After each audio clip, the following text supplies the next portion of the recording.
નમસ્તે મિત્રો, આપ સૌનું સ્વાગત છે યુટ્યુબ ચેનલ ગ્લીમ ઓફ ગોડમાં. આપણે શ્રીમદ ભગવતી ભાગવતમાં આગળ વધી રહ્યા છીએ. છેલ્લે આપણે બીજો સ્કંદ પૂર્ણ કર્યો હતો. એની છેલ્લી કથા હતી ભીષ્મ કોણ હતા. આજથી આપણે ત્રીજા સ્કંદમાં પ્રવેશ કરીશું. તેની સૌથી પહેલી કથા છે ભુવનેશ્વરી દર્શન. જન્મેજય રાજા વ્યાસને પૂછે છે કે હે ભગવાન, આપે પૂછવા યોગ્ય જે અંબા નામ કહ્યું તે કોણ છે, તેના સંબંધમાં સર્વ માહિતી તથા તેમની વિધિ વગેરે મને જણાવો. આ સંબંધમાં વ્યાસ જણાવે છે કે હે રાજા, આવો જ પ્રશ્ન પ્રથમ મેં નારદજીને કરેલો હતો અને નારદજીએ બ્રહ્મા પાસેથી જે સાંભળ્યું હતું તે હું આપને જણાવું છું. સૌ કોઈ બ્રહ્મા, વિષ્ણુ, મહેશ, ગણપતિ કે જુદા જુદા દેવને પૂજે છે. કોઈ શક્તિને પૂજે છે તો કોઈ વેદાંતિ નિરંજન, નિરાકાર, નિર્ગુણ, રૂપરહિત અને વ્યાપક એવા બ્રહ્મને માને છે. કેટલાક પુરુષોત્તમને જગતનું કારણ માને છે તો કેટલાક અનેક ઈશ્વરને માને છે.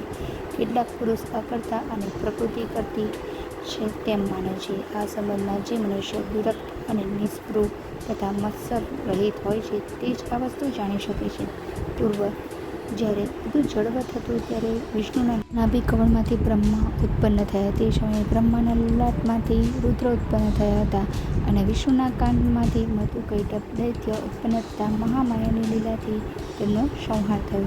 પછી બ્રહ્મા વગેરેને સૃષ્ટિ રચવાનું ફરમાન થતાં તેમણે પોતાની અશક્તિ જણાવી તે સમયે હાસ્ય કર્યું અને આકાશમાંથી વિમાન આવતા તેમાં બધાને બેસાડી બધું બતાવવા વિમાનને ઉપાડ્યું. બ્રહ્મા જણાવે છે કે મનની ગતિ પ્રમાણે દોડતું એ વિમાન બીજા સ્થળમાં જ્યાં ગયું ત્યાં જળ નહીં જોવામાં આવતા આમાં વિસ્મય પામ્યા. એ સ્થળે ફળોથી સુંદર અને કોયલના શબ્દોથી સુગરેલા સઘળા વૃક્ષો હતા. પૃથ્વી, પર્વતો, વનો, સ્ત્રીઓ, પુરુષો, પક્ષીઓ, નદીઓ, વાવકુવા, તળાવો અને ઝરણા એ સર્વ રમ્ય હતા. ત્યાર પછી એક રમણીય નગર જોવામાં આવ્યું. તે દિવ્ય ગઢથી તથા અનેક પ્રકારના ઘરોથી શોભિત રહેલું ઘણી યજ્ઞશાળાઓવાળું હતું. એ નગરને જોઈને આ સ્વર્ગ છે એવી અમને જાણ પણ થઈ. આ અદ્ભુત સ્વર્ગ કોણે બનાવ્યું એ જણાવ્યું નહીં. ત્યાં એક દેવ સરખો રાજા વનમાં મૃગ્યા કરવા સારું જતો હતો. તેમજ જે અંબિકાને પ્રથમ જોતા હતા તે પણ વિમાનમાં બેઠેલા જોવામાં આવ્યા. પછી અમારું વિમાન આગળ ચાલ્યું. તે બીજા મનોહર દેશમાં પહોંચ્યું. ત્યાં ઉત્તમ નંદનવનમાં પારિજાતની છાયામાં ઉભેલી કામધેનુ જોવામાં આવી. તેની પાસે હાથી ઊભો હતો. ત્યાં મેનકા આદિ ઘણી અપ્સરાઓના ટોળા ગાયન અને નૃત્ય સહિત અનેક ભાવોથી ક્રીડા કરતા હતા. સેંકડો ગંધર્વ, યક્ષ અને વિદ્યાધરો મંદાર વૃક્ષની વાડીમાં ગાતા અને ક્રીડા કરતા હતા. ત્યાં ઇન્દ્રાણી સહિત ઇન્દ્ર પણ અમારા જોવામાં આવ્યા. અમે સર્વે ત્યાં એ સ્વર્ગને તથા અમારી સૃષ્ટિથી જુદા દેવો, કુબેર, યક્ષ, સૂર્ય અને અગ્નિને જોતા વિસ્મય પામ્યા. પછી અમારું વિમાન દિવ્ય બ્રહ્મલોકમાં ગયું. ત્યાં બીજા બ્રહ્માને જોયું. શિવ તથા વિષ્ણુ વિસ્મય પામ્યા. એ બ્રહ્માની સભામાં સઘળા વેદ, તેના અંગ, પર્વતો, નદીઓ અને સર્પોની દેહધારી થયેલા બેઠેલા જોઈ શિવ અને વિષ્ણુએ પૂછ્યું, એ વળી બીજા બ્રહ્મા કોણ છે? મેં કહ્યું કે એ બ્રહ્માને હું જાણતો નથી. હું કોણ છું, આ કોણ છે અને શા માટે છે એ વિષયમાં મને ભ્રાંતિ છે.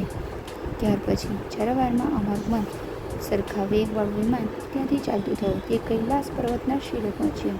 ત્યાં પવિત્ર સ્થળમાં નંદી પર સવાર કરેલા 3 નેત્રવાળા, 5 મુખવાળા, 10 ભુજાવાળા, અર્ધચંદ્રના મુગટવાળા, વ્યાક ચર્મના વસ્ત્રવાળા અને હાથીના ચામડાના ઉત્તરીય વસ્ત્રવાળા સદાશિવ દેખાયા. ગણપતિ અને કાર્તિક સ્વામી પણ હતા. આ બધું જોઈને અમે વિસ્મય પામ્યા. હું તો સંશયથી ઘેરાઈને બેસી જ રહ્યો હતો. એટલામાં અમારું વિમાન વાયુ સળકાવ્યથી ક્ષણ માત્રમાં વિષ્ણુના સ્થાનકરૂપ વૈકુંઠ લોક પહોંચ્યું. ત્યાં ઉતારી ન શકાય તેવી વિભૂતિ મારા જોવામાં આવી. એ શ્રેષ્ઠ નગરને નિરખી અમારી સાથેના વિષ્ણુને મહાઆશ્ચર્ય થયું. તેટલી જ વારમાં જેના કમળ જેવા નેત્ર છે, ફૂલ સરખી કાંતિવાળા 4 હાથવાળા ગરુડ પર બિરાજેલા એ લોકના વિષ્ણુ વૈકુંઠથી બહાર આવ્યા. એ સનાતન વિષ્ણુને જોઈ નવાઈ પામીને અમે 3 જણા એકમેકની સામે જોતા વિમાનમાં જ બેઠા હતા. એટલામાં વિમાન પાછું તરત ચાલ્યું. આ વિમાન ચાલતું હતું ત્યાં સુધા નામનો સમુદ્ર આવ્યો. એ સમુદ્રમાં એક અદ્ભુત બેટ જોવામાં આવ્યો. આ બેટ મંદાર અને પારિજાત વૃક્ષોથી બહુ શોભતો હતો. અનેક જાતના પાથરણા પાથરેલા હતા. અનેક પ્રકારના ચિત્રોથી તે વિચિત્ર લાગતો હતો. મોતીની માળાઓથી શોભી રહ્યો હતો. એ દ્વીપમાં અમે લોકોએ દૂરથી એક મનોહર પલંગ દીધો. એ પલંગને 4 પાયે બ્રહ્મા, વિષ્ણુ, રુદ્ર તથા ઈશ્વર હતા. અને ફલકને ઠેકાણે સદાશિવ હતા. રત્ન જડેલા તથા અનેક પ્રકારના રત્નોથી શોભતા એ પલંગ પર એક ઉત્તમ સ્ત્રી બેઠી હતી. આ સ્ત્રીઓ રાતા વસ્ત્ર તથા રાતા ફૂલ ધારણ કરેલા હતા. રાતા ચંદનનું લેપન કરેલું હતું. નેત્ર જેના રક્ત થયેલા છે એવી તે સ્ત્રીની કાંતિ શોભતી હતી. તેનું મુખ અતિ સુંદર હતું. હાવટ લાલ શોભી રહ્યા હતા. કરોડો લક્ષ્મીઓથી પણ તેની કાંતિ વિશેષ હતી. સગળું શરીર સૂર્યના પ્રતિબિંબ જેવું હતું. 4 હાથમાં વર, પાશ, અંકુશ અને અભય ધારણ કરેલા હતા. પૂર્વે નહીં જોયેલા તે જ વખતે જોવામાં આવતા તે ભુવનેશ્વરી દેવી જ હતા. તે મન હાસ્ય વડે શોભી રહ્યા હતા. પંખીઓ હિરણકાનો જપ કરતા હતા. આજુબાજુ બલી સખીઓ હલ્લેખા અને ભુવનેશ્વરી નામનો જપ કરતી હતી. આ ભગવતીનું મુખકમળ અત્યંત દીપતા ત્રિપુર સુંદરીના ચક્ર સરખા કુંડળોથી ચળકતું હતું. એ ભુવનેશ્વરી યંત્રરાજની ઉપર 6 ખૂણાના મધ્યમાં વિરાજેલા હતા. એમને નિરખીને અમે 3 જણા નવાઈ પામીને વિચારવા લાગ્યા. ત્યાં તો ભુવનેશ્વરી દૂરથી હજારો હાથવાળા અને હજારો નેત્રોવાળા અમને દેખાયા, જેથી વિષ્ણુએ ધ્યાનથી જોયું કે આ અંબિકા જ સગડાઓનું કારણ છે. મહાવિદ્યા, મહામાયા, પૂર્ણ પ્રકૃતિ, નાશરહિત, યોગથી જણાય તેવા પરમાત્માની ઈચ્છારૂપ નિત્ય અને અનિત્ય સ્વરૂપના વિશ્વના ઈશ્વરી મંગળરૂપ વેદને ઉત્પન્ન કરનારા સર્વના આદિરૂપ પરમ પ્રકાશવાળા આ જગદંબા ઈશ્વરી છે. પ્રલયકાળમાં શરીરને પોતાના શરીરમાં રાખી સગળા જગતનો સંહાર કરીને ક્રિયા કરે છે. હમણાં આ દેવી સર્વબીજમય રૂપથી શોભે છે. જુઓ, એમના પડખામાં અનુક્રમે કરોડો વિભૂતિઓ બલી છે. આપણને આ ભગવતીનું દર્શન આપોઆપ મળ્યું, તેથી આપણે ભાગ્યશાળી થયા છીએ. મૂળ પ્રકૃતિ તે આ જ છે અને આ જ પરમાત્મા અને બ્રહ્માંડ રચી બતાવે છે. આપણે બધા લાખમાં ભાગથી પણ આ દેવીની સમાનતા થવા સમર્થ નથી. હું જ્યારે બાળક રૂપમાં હતો ત્યારે પ્રલયના મહાસાગરમાં મને જાણી પ્રીતિથી જોડાવતા હોય એવા જે ઉત્તમ શ્રી હતા તે જ આ જગદંબા છે. મને તેમના આનંદ દર્શનથી જ અતિ નિશ્ચયાત્મક જ્ઞાન થયું છે. આ દેવી અવશ્ય આપણી માતા છે. અહીં ભુવનેશ્વરી દર્શન નામની કથા પૂર્ણ થાય છે. ભલે લોકો બ્રહ્મા, વિષ્ણુ, મહેશ, ગણપતિ વગેરે તેઓને પૂજે છે, પરંતુ તેઓ એક જ પરમ તત્વ તરફ દોરી જાય છે. રૂપો અલગ હોઈ શકે છે, પરંતુ શક્તિ તો એક જ છે.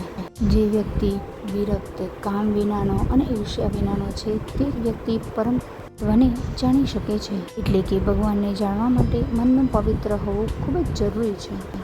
સંપૂર્ણ કથાનો સાર. જો આપને આ વિડીયો પસંદ આવ્યો હોય તો વિડીયોને લાઈક કરજો, સબ કરજો અને ચેનલને સબસ્ક્રાઈબ કરવાનું ભૂલતા નહીં. સર્વમંગલ માંગલ્યે શિવે સર્વાર્થસાધિકે શરણ્યે ત્ર્યંબકે ગૌરી નારાયણી નમોસ્તુતે. ભગવતી માત કી જય. માં ભગવતી આપ સૌની રક્ષા કરે.